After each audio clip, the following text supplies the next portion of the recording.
As anticipation builds up, Cape Town's city centre is gearing up for an influx of visitors, with expectations of bustling streets and lively crowds. To accommodate the festivities, multiple road closures are expected throughout the weekend, as the city comes alive with the sounds of jazz and the vibrant energy of festival goers. Newzroom Afrika's Nasiphi Same joins us live for more on this. Nasiphi, we talk about numbers, we talk about crowds, jazz lovers. Do we have those numbers this evening? Oh, we sure do.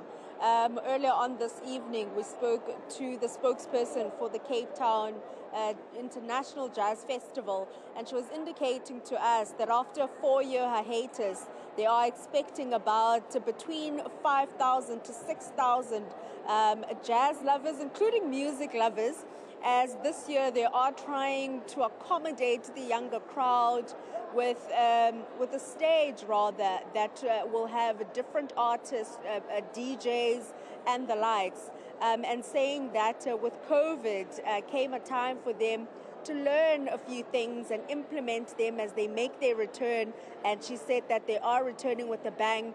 And earlier on this evening, around 6 o'clock, the doors obviously opened, and the crowd here, or the festival goers, was serenaded by Billy Monama, a guitarist. But I am actually joined by someone who's actually an avid festival goer of the Jazz Festival, Victor. So thank you so much for your time. But you were telling me that since the early 2000s, you've been attending the Jazz Festival. Yeah, I think from the time that the festival, which used to be called the North Sea Jazz Festival, and thankfully it was changed to the Cape Town International Jazz Festival, I've been attending. I was here in 2004 when Miriam Makeba was playing, Cassandra Wilson was playing.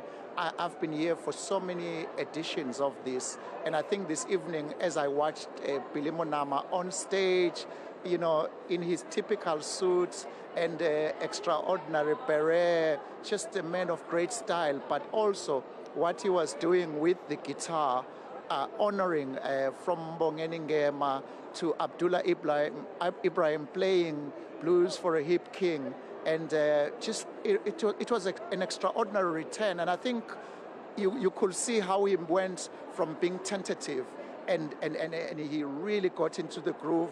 By the time he finished his set, which unfortunately was short, he was possessed.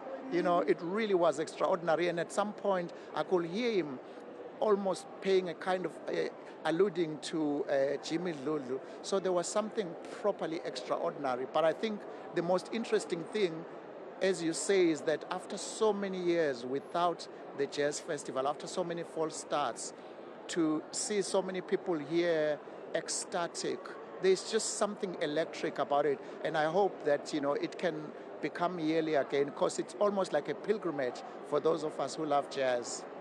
And on that note, who are you looking forward to seeing tonight? I mean, there's about 4 stages, Mannenberg, Kippies and the likes. Who are you looking forward to seeing tonight? Definitely Carlo Mbombeli, Billy Schneider, and Zoe Modiga, who I absolutely adore, and Judith Sipuma. Those are my ones that, and I think between Zoe and Judith, I have to juggle because they are on at the same time.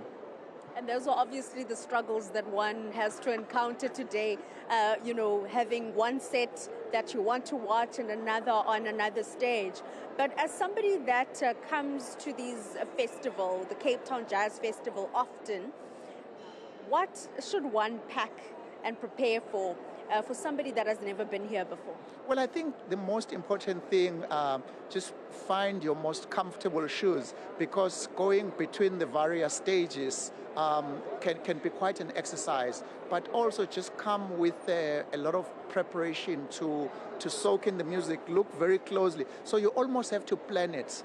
You know, it's quite technical. You have to say, who are you going to, like tomorrow? I mean, it's crazy. So you have to make choices. It's always trade-offs. And it's a trademark of all the great jazz festivals in the world, where sometimes you do have to say, I'm actually sitting on this one stage because it's going to feed my soul in a way where I'm just like, you know what, I know I may be missing something else, but it's enough. You know, so it's a bit of a trade-off. But if you are curious about where the sounds are going. I think you will get the people that do ballads. There's a lot of thought that goes into preparing for something like this. Just come with your curiosity, love for the music, and you'll have a lot of fun. Earlier on, you were asking me about a song that was playing, and I indicated that it was Amifagu, who will be one of the artists who will be performing tomorrow. Is she one of the people that you'll be listening to? Have you ever listened to her music? Yes, so I've been very lucky enough to listen to Ami actually at the Jazz Festival in Johannesburg, and she's got an extraordinary sound, pure, raw. It's just, you know, even as she was playing in between the sets, some of her songs, I asked you, who is this? Because I'm not too familiar with her music, but I just love it, you know. So I'm certainly looking forward to listening to Ami. And of course, I always come with my camera, so I'll be making a few photographs. Victor Dlamini there, jazz enthusiast here at the Cape Town Jazz Festival. As we mentioned earlier on, that the festival organizers indicating that they're expecting thousands, about 6,000 to be specific, of jazz lovers, music enthusiasts as well. And they also mentioned that they are trying to draw in the younger crowd with the Manenberg stage, where they'll have a number of DJs like Murder, including Mikasa, to draw in that crowd, and also for people to break away from the jazz at the various stages. We heard now from Victor that the struggle that one has tonight is having to juggle between two artists that are performing at the same time. Nasiphi Same coming to us from Cape Town, where she's enjoying the Cape Town Jazz Festival.